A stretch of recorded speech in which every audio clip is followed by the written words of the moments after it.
नागपुर जिले के कामठी में भाजपा पर कांग्रेस नेता अवंतिका लेकुरवाड़े ने भूगांव में करोड़ों की जमीन घोटाले का झूठा आरोप लगाकर पार्टी और पालक मंत्री चंद्रशेखर बावनकुले को बदनाम करने का आरोप लगाया है। भाजपा ने कहा कि आगामी जिला परिषद चुनाव को देखते हुए एक राजनीतिक स्टंट है। समितीने अप्रत्यक्षरित्या मध्यस्थी करून ती जमीन करवून दिलेली आहे। या चुकीच्या आरोपाच्या विरोधात आम्ही कोर्टात दाद मागणार आहोत। मोठ्या नेत्यावर आरोप करायचे, आपण मोठं बनायचं। पहले जरा सुनिए कांग्रेस नेता ने क्या आरोप लगाए हैं।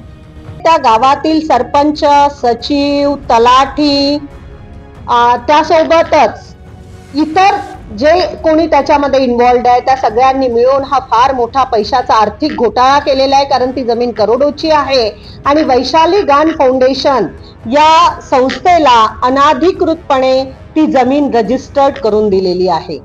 कामठी पंचायत समिति के पूर्व सभापति रामकृष्ण वंजारी और नागपुर जिला महामंत्री अनिल निधान ने एक प्रेस कॉन्फ्रेंस में आरोपों को खारिज करते हुए कहा कि भूगांव ग्राम पंचायत ने एक सामाजिक संस्था वैशाली गान फाउंडेशन को 30 साल के लिए लीज पर जमीन दी है। यह संस्था केंद्र सरकार की अमृत ग्राम योजना के तहत गांव में किसानों और मजदूरों के लिए विभिन्न सामाजिक और विकास कार्य कर रही है।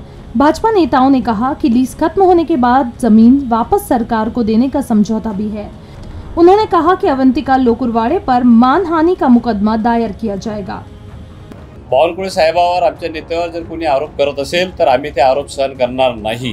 कदाचित पहिला त्यांनी वोट चोरीचा आरोप लावला, आम्ही त्याचा निषेध केला।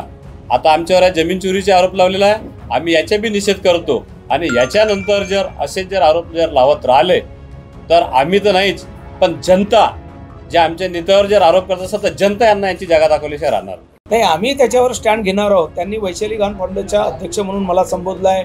प्रमोद ढोबळे त्याला बावनकुळे साहेबांचा स्वी सहाय्यक तो उपाध्यक्ष आहे म्हणून त्यांनी त्या ठिकाणी संबोधलं आहे। त्याच्या लाईव्हमध्ये आम्ही ऐकलं आहे। आमच्या वैशाली गान फाउंडेशनची कुठलाही दूरपर्यंत संबंध नाही आहे। त्याच्यामुळे हे जे चुकीचे आरोप त्यांनी आमच्यावर केलेले आहे, या चुकीच्या आरोपाच्या विरोधात आम्ही कोर्टात दाद मागणार आहोत।